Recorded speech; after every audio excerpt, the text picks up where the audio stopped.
আসসালামু আলাইকুম বন্ধুরা, কেমন আছেন সবাই? তো গতকাল রাতে কিন্তু আমার ঘরে একটা অনাকাঙ্ক্ষিত ঘটনা ঘটে গেছে। তো আমার ঘরে হঠাৎ করে একটি সাপ উঠেছে। এই মোবাইলের গ্লাসের ভিতরে আপনারা দেখতে পাচ্ছেন, চোখ রাখুন, অবশ্যই দেখতে পাবেন। একটি সাপ উঠেছে, এই সাপটি আমরা বের করার চেষ্টা করছি এবং মারার চেষ্টা করছি।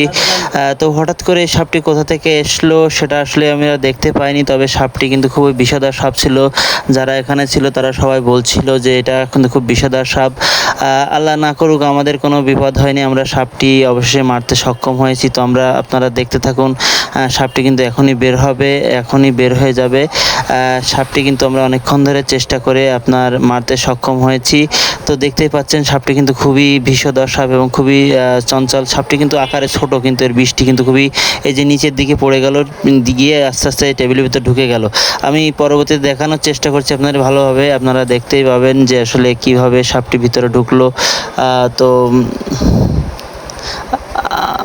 আমি স্লো মোশন করে দেখাচ্ছি, আপনারা দেখেন কিভাবে সাপটি আসলে ভিতর থেকে আস্তে আস্তে বের করা হলো এবং এটি কিন্তু খুবই বিষধর সাপ ছিল। আপনারা এই সাপটির নাম যদি জেনে থাকেন তাহলে অবশ্যই কমেন্টে জানাবেন।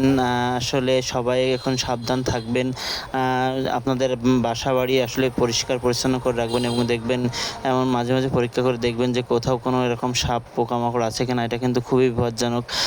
ছোট্ট একটি কারণে কিন্তু অনেক বড় দুর্ঘটনা ঘটে যেতে পারে। আপনারা এবার সাপটি কিন্তু একদম স্পষ্ট দেখা যাচ্ছে, দেখেন বন্ধুরা কিভাবে ভিতরে চলে যাচ্ছে সাপটি। সাপটি কিন্তু খুবই বিষধর। আর সাপটির নাম যদি